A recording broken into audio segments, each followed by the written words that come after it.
Mas é uma alegria muito imensa, muito grande poder estar aqui presente, visitando as instalações da Cristo Mania e, ao mesmo tempo, aproveitar desse microfone para fazer um apelo diante da estupenda obra, diante da grande iniciativa dessa equipe de levar o Evangelho de modo animado, de canto, através de pregações, de oração a todos os lares, a hospitais, as pessoas solitárias, as pessoas machucadas, feridas, animadas, e essa obra não pode sucumbir por falta do amigo da rádio.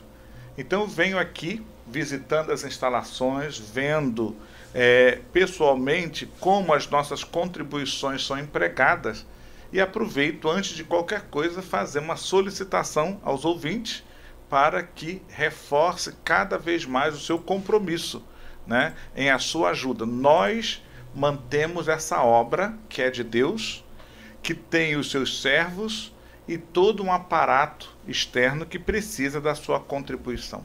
Às vezes a gente contribui com outras obras, né?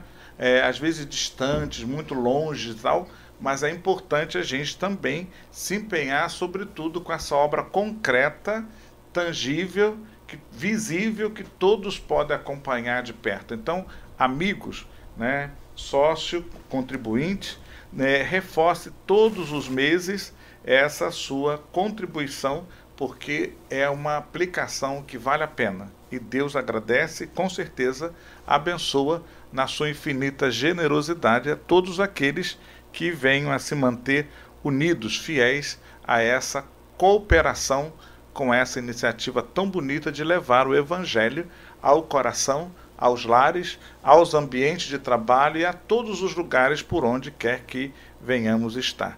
Então, a Rádio Cristo Mania conta com o seu apoio, com a sua contribuição.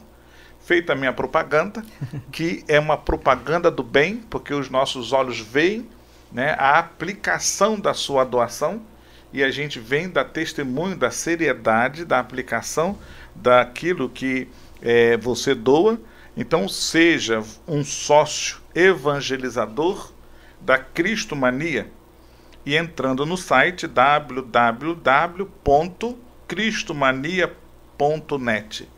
É uma obra que vale a pena ser sustentada com a sua doação, porque é uma obra através da qual Jesus fala ao coração, Jesus toca as feridas e Jesus reencanta as almas. Seja então um sócio evangelizador.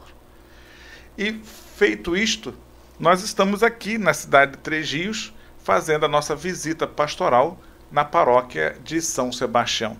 A visita começou hoje, sexta, sábado e domingo.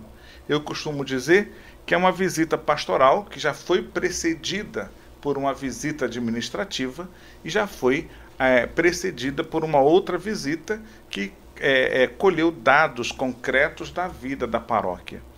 Mas essa visita é importante, ela é canônica, o bispo tem que visitar as paróquias pelo menos de 5 em 5 anos para ouvir, para estar perto, para estar junto com a sua ovelha, né? Então, nesse sentido, a gente está aqui não como um fiscalizador, mas a gente está aqui mesmo como um pastor que vem estar e se alegra em estar com as suas ovelhas, celebrar com as suas ovelhas, ouvir as suas ovelhas. Tivemos uma manhã um tanto quanto intensa, mas muito promissora. Isso para nós é uma alegria, porque satisfaz o coração do pastor que vê a obra de Deus acontecendo de modo muito concreto nas várias áreas que compõem a diocese. A nossa diocese recebe o nome de Diocese de Valença. Ela foi fundada em 27 de março de 1925. E, na época, escolheram o lugar, a sede da diocese, a cidade de Valença. No entanto, quando a gente fala Diocese de Valença, a gente compreende exatamente 9 municípios. Vai de Sapucaia, Três Rios, Levi Gasparian, né, Paraíba do Sul, Patidoféres, Miguel Pereira, Rio das Flores, Valença, Vassouras E a gente, então, tem essa responsabilidade pastoral de estar conduzindo, orientando, formando o nosso clero, acompanhando o nosso clero, organizando, né, as urgências pastorais, as pistas de pastorais e motivando, animando no que for possível. Então a gente pede encarecidamente a todos os ouvintes oração para que a gente seja, né, e se empenhe, apesar de todas as nossas limitações, a exemplo do bom pastor, que dá a vida pelas ovelhas, que não se poupa, não se mede no esforço de estar em todos os lugares, animando essa ação evangelizadora da Igreja de Jesus. E nós, como Diocese de Valença, nessas 9 cidades, nós em profunda sintonia com a Igreja do Brasil, nós temos em sintonia com que a Igreja do Brasil, de 4 em 4 anos, traça as diretrizes nacionais para que a Igreja caminhe numa certa unidade. Então é aprovado na próxima Assembleia da CNBB, no ano que vem, vai ser uma Assembleia onde nós vamos repensar as diretrizes para a Igreja do Brasil. E em cada diocese, a partir dessas diretrizes, a gente então traça as diretrizes diocesanas, né? E nós temos aqui, em profunda sintonia com o documento de Aparecida, nós temos aqui na nossa diocese as nossas indicações, 5 eixos para a organização, para a atuação, para a criatividade de todas as expressões de igreja. E, sem sombra de dúvidas, uma das nossas funções é estimular todos os agentes de pastorais, de movimentos, de associações, novas comunidades, para que estejam em sintonia com as urgências, com os 5 eixos necessários para implementar a ação da Igreja nessas terras que compõem a Diocese de Valença, cujo padroeiro é São Sebastião. E o primeiro eixo, né, em sintonia com o documento de Aparecida, né, uma igreja que tem que ser missionária, em sintonia com o pontificado do Papa Francisco, uma igreja que seja em estado permanente de missão, uma igreja de saída. E a igreja, para estar em estado permanente de missão, uma igreja para estar em profunda atitude de saída, é necessário, né, que ela tenha uma conversão pastoral. Então, o documento de Aparecida inspirou as diretrizes nacionais e inspiram também as urgências pastorais, os 5 eixos fundamentais da ação evangelizadora da Igreja Diocesana aqui nas terras nossas, das 5 cidades. A primeira urgência é justamente uma igreja em estado permanente de missão, né? Nós não podemos ficar apenas formando os nossos agentes, formando curso de formação, mas todos têm que se sentir missionários, todos têm que estar em profunda sintonia com o Papa Francisco e saindo e levando esse evangelho da alegria, esse evangelho da misericórdia. Então, é importante que a gente anime, que a gente desperte os nossos leigos para serem criativos, como cada um de nós, seja como casais, seja como juventude, seja como família, seja como professores, engenheiros, profissionais liberais, comerciantes, como a gente vai fazer essa igreja estar num estado permanente de missão, né? E, sem sombra de dúvida, estando em missão, nós temos que cultivar e trabalhar também a igreja acolhedora. Muitas das vezes a gente tem que parar, a gente tem um projeto da gente, né, que quer que a gente chegue em tal lugar, que a gente chegue mais rápido, mas se a gente vê um irmão passando necessidade, a gente tem que abrir mão do nosso projeto, parar ali e atender. É essa igreja samaritana. O bom samaritano parou a sua viagem para atender, para socorrer, para ouvir, para abraçar, para acolher, para integrar, para cuidar do grito de dor das pessoas que ali estavam. Então, nesse sentido, caríssimos irmãos, uma igreja em estado permanente de missão interpela cada um de nós, de pastorais, de movimentos, de novas comunidades, de associações, para que a gente esteja muito atento aos gritos, né, aos horrores que se levantam ao nosso redor, e a gente levar o remédio da misericórdia, esse remédio que cura e que liberta. A segunda urgência que deve motivar as pastorais, todas as pastorais, né, os movimentos, as novas comunidades, as associações, é justamente uma igreja, casa da iniciação à vida cristã. A gente nunca pode achar que pelo fato de sermos batizados, pelo fato de termos feito a primeira comunhão, pelo fato de termos casados na igreja, que nós estamos plenamente iniciados. A iniciação é um caminho, né, que requer para conosco, para com as estruturas, para com os outros, paciência, né, misericórdia. Então, assim, é fundamental esse eixo, a casa de iniciação à vida cristã. E nós todos, o bispo, os padres, os leigos em suas várias expressões, não estão plenamente iniciados. A gente está cada dia dentro de um caminho que a gente precisa da misericórdia, da compreensão, da partilha, da oração, dos sacramentos, e a gente com isso quer transformar toda a nossa fé em compromisso com a vida. A terceira urgência é justamente igreja, comunidade animada pela palavra de Deus. A gente precisa abrir espaço em todas as nossas iniciativas para a centralidade da luz que emana da palavra de Deus. Sem palavra de Deus, sem as sagradas escrituras, sem a meditação, nós não vamos a lugar nenhum. Então, reforçar a meditação bíblica diária, reforçar a leitura orante, reforçar os círculos bíblicos, reforçar os cursos bíblicos, para que seja a Bíblia a nossa grande fonte inspiradora. A quarta urgência é igreja, comunidades de comunidades. Nós temos a matriz, nós temos a paróquia, uma igreja muito grande. Mas ao redor da paróquia nós temos as periferias e nós temos pessoas de várias procedências. Então nós temos que organizar a grande igreja em pequenas comunidades, né? Comunidades de periferias, comunidade de jovens, comunidade de adultos, comunidade de profissionais, né? Eu falava aqui, né, que no Rio nós temos, lá na cidade do Rio de Janeiro, juristas católicos, nós temos psicólogos católicos, nós temos os médicos católicos. Então organizar-nos para a gente se apoiar e ser verdadeiramente uma igreja, né, sem burocracia, dentro dessa igreja que é grande, é pesada, tem uma grande estrutura, os grupos de casais. Então, como é importante a gente valorizar essas células de igrejas que estão surgindo e se organizam em torno da nossa paróquia.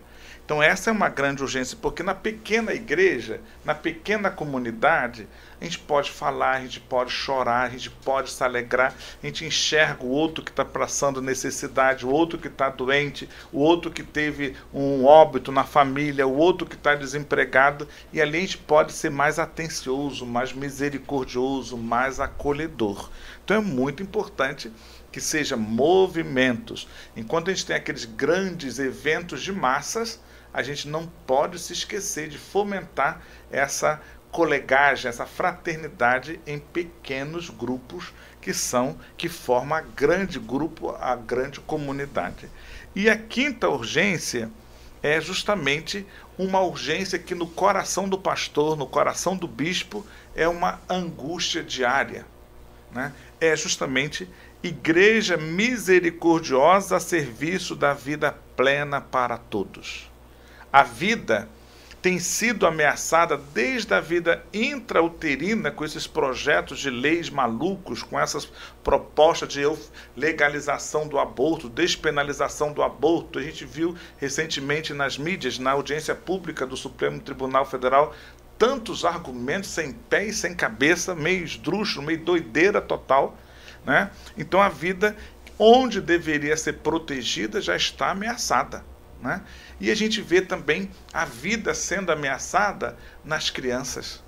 Então Então, promover a pastoral da criança, o cuidado com a criança, promover em nossas paróquias, em nossos movimentos, né, o pró-vida, né, que vai defendendo e protegendo a vida desde o seu primeiro estágio que se desenvolve da fecundação até o seu declínio natural. E a gente, nesse contexto capitalista, consumista, a gente só vê valor e beleza naqueles que consomem, que dá lucro. E às vezes nós temos, nas nossas paróquias, temos que organizar pastoral de pessoas especiais, grupos com síndrome de Down, outros com problema de audição, outros com problema de visão, outros com problemas, enfim, de alcoolismo, não sei aonde. Essa é a opção. Eu fico muito preocupado como bispo quando muita gente levanta a bandeira contra a legalização do aborto, mas faz muito pouco para acolher, para ajudar aquelas mães heróicas que não fizeram o aborto e vivem com dificuldade abessa para carregar e educar o seu filho deficiente, com várias deficiências. A gente vê a indiferença de muitos católicos e comunidade que não se organiza, né? O que nós temos na cidade, né, para apoiar, incentivar, acolher as pessoas portadoras de síndrome de Down, as pessoas portadoras de cegueiras, as pessoas portadoras de não audição, as pessoas portadoras de outros tipos de deficiências? Nós temos muito pouco. Então, despertar nessa quinta urgência todo o nosso católico, nosso ambiente católico, que a partir dali toda a cidade de Três Rios para uma cidade mais acolhedora, mais valorizadora e mais promotora da vida. Chego nessa urgência também a perceber a situação dos nossos idosos, né? A situação dos nossos idosos que já não têm saúde, muitos deles já não têm renda, muitos deles já não têm família, né? E o que nós fazemos com os nossos velhos? A velhice não pode ser uma fase horrorosa da vida. Nós precisamos amar, respeitar, promover, acolher, incentivar os nossos idosos. E a gente vê que a gente grita, às vezes, levanta a bandeira do aborto, mas despreza outros segmentos. Eu queria também, nessa mesma bandeira, ver, nós vivemos num Brasil e numa cidade e num estado onde o número de homicídio acontece de modo mais gritante naquela faixa etária onde deveríamos viver a beleza da vida, que é a juventude. E ali, nós, às vezes, não abortamos na vida intrauterina, mas abortamos na juventude os nossos jovens.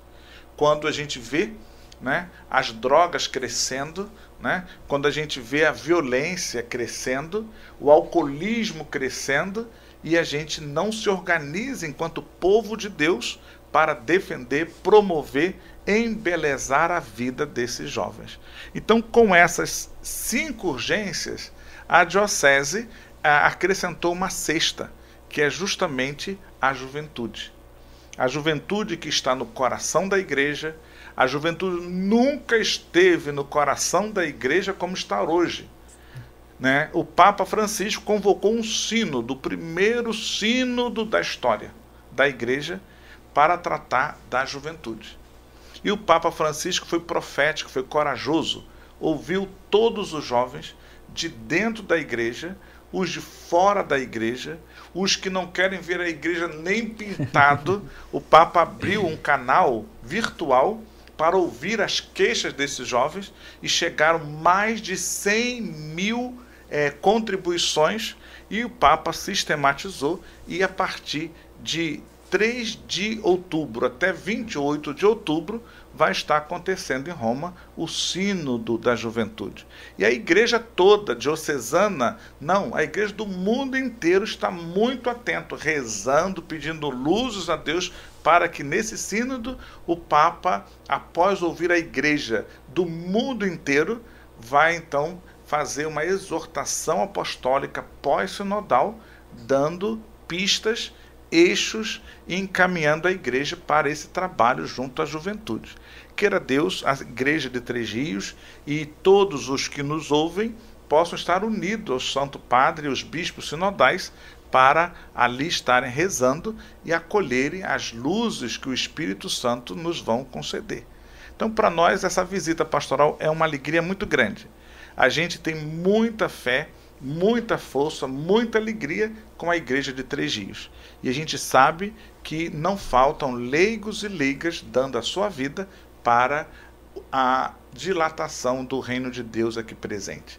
Nós em seguida vamos rezar o terço da misericórdia e a gente pede que rezemos pela nossa visita, que o bispo consiga animar e estar junto, sobretudo, às ovelhas desanimadas, que a gente possa, como igreja de Três Rios, ser uma igreja missionária, profética, defensora da vida e estar atento, né, a todo esse desenrolar do sino da juventude e com o Santo Padre gritar: eis a juventude do Papa. Papa pode contar com essa juventude na redimensionamento da vida pública, social e fraterna da igreja. Né? Agradeço imensamente e volto a pedir: seja, gente, sócio, né, da evangelizador da Cristomania. É uma obra de Deus que não pode parar por falta de contribuições. Tá aí o nosso bispo, né, dando essa palavra pra gente. Queria que você deixasse a sua mensagem para os nossos sócios evangelizadores, uma mensagem, né, antes de você partir para a sua missão. Eu gostaria muito. Nós estamos ontem, no dia de ontem, começou a oficialização, né, da campanha eleitoral. E eu escuto muitas pessoas: não vou votar, estou desanimado. Gente, votar é um dever sagrado. Nós temos como cristãos de deixar a nossa marca na vida pública da cidade, do estado e do país. Então vamos pedir muito a Deus que a gente vote com responsabilidade. Dom Nelson, tem algum critério para a gente votar? Tem. Não vote em quem é ficha suja. Nós conseguimos uma mobilização nacional no Brasil inteiro para a lei da ficha limpa. E não vamos abrir mão dessa lei da ficha limpa. Quem tem julgado, quem tem está devendo a lei e a justiça, não merece o nosso voto. Não vamos vender nem trocar o nosso voto. Vamos votar com consciência cristã, conhecendo o candidato e sabendo que ele tem um passado de compromisso, um passado de envolvimento, um passado de luta pelo bem comum. Aqueles que estão ligados e relacionados com corrupção, com manobra, esse a gente não vota. Né? Então, é aí a esperança da gente ter um quadro político que respeite a vida, promova a justiça e a fraternidade entre nós. Gostaria de agradecer, né, a sua presença aqui. Nós ficamos muito felizes quando o senhor se dispõe a estar aqui conosco. Queria convidar o Adriano rapidinho para poder passar a sua agenda para todos os nossos ouvintes. Muito obrigado, viu? Estamos juntos. Eu sou ouvinte assíduo da Cristomania. Boa tarde, povo de Deus. Então, com a visita do nosso bispo, às 15 horas agora vamos ter o Terço da Misericórdia na paróquia de São Sebastião. O bispo irá visitar o Colégio Santo Antônio às 15h30 e o encerramento será às 18h30, com a missa na comunidade Nossa Senhora da Rainha da Paz, na Avenida. E depois eu peço até ao Matheus uma licença aqui para a gente combinar, para podermos passar o cronograma do bispo, né, no dia de amanhã, dia de sábado, que também irá permanecer na nossa cidade, né, visitando as comunidades, algumas pastorais e movimentos. Então é isso. A paz de Cristo a todos.